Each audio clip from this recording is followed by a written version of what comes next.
अरे का बताएं बे, हम रुचि गैया में गए रहे तो महाराज छोट से लेके बड़ तक, अब बड़ से लेके छोट तक ऐसे चपुआ चपुआ माल देखी, सारा देख के मन हरेरा गए थे। चलो लूट लिया जाए। अरे चुप बे सारे, जैसे लगा था भैंस खोले के जा पगहा खोल दा चल दा। वहाँ लवंडा ऐसा ऐसा पड़ा रहा गैया में, तो पीस पीस के माठा बनाई दिए। अरे भैया भैया एक जुगाड़ बताएं। का बे? अरे हाँ बे, बहुत अच्छा रही। चल चल चल चल चल बे।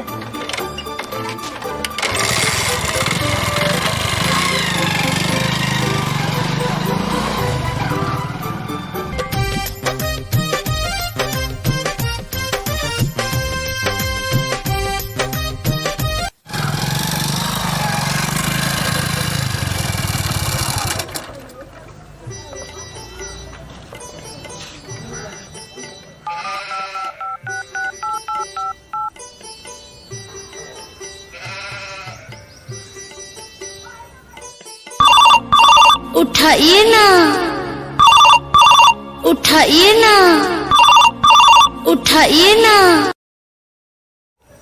हेलो, अरे कहाँ बाटू हो? हम तारा घरवा के पिछवा खड़ा बाटी।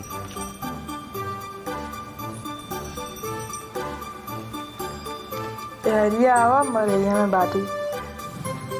अच्छा अच्छा ठीक बा पलंग बिछा कर हम मन के आओ तनी जा।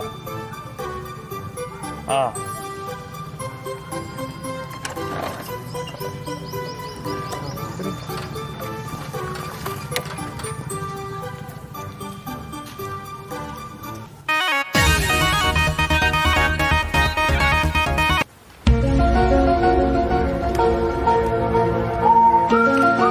का हो? का हाल बा? ठीक बाड़ू?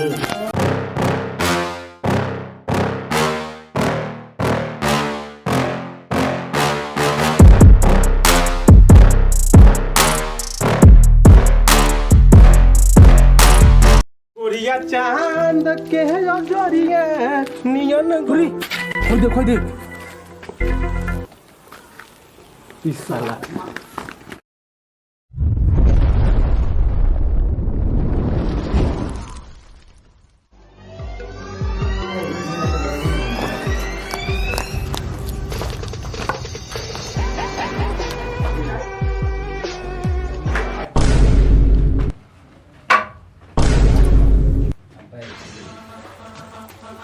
का बे एजा का करता सतानी के? भैया हमने के लाइन में नहीं जा, तार जोड़ाइल बनी जा। सुबह से काला पकड़ बात कर। चल बाप चल जा।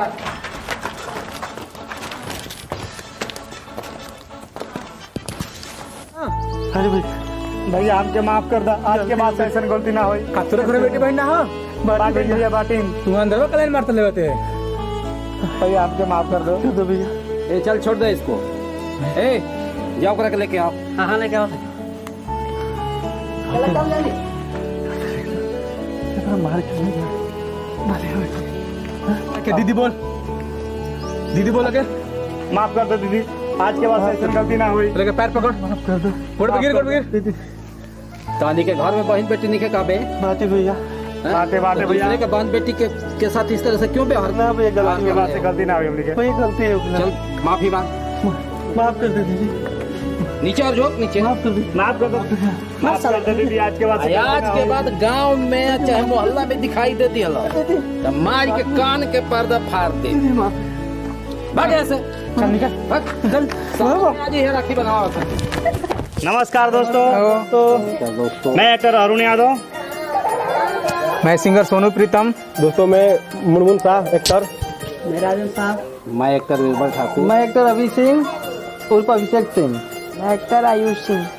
तो दोस्तों ये सब हमारी टीम है और इस वीडियो को बनाने का मेन मकसद ये था कि दोस्तों गांव समाज में बहुत सारे बदरसन फैल रहे हैं। तो दोस्तों हर किसी के घर में माँ बहन बेटियां हैं, तो दूसरे की माँ बहन बेटी को अपने माँ बहन बेटी की तरह समझे और किसी की तरह से अभद्रता ना फैलाएं, है ना। इस वीडियो का यही सारांश है। जो लोग भी हमारे चैनल पर नए हैं वो चैनल को सब्सक्राइब कर लीजिए, बेल आइकन प्रेस कर दीजिए कि ज़्यादा से ज़्यादा लोगों के बीच में आप लोगों का अपडेट आता रहेगा। और इस तरह से हमारे वीडियो को शेयर कीजिए। जय हिंद, जय भारत। जय दोस्तों। जय- ये एंटरटेनमेंट जिंदाबाद।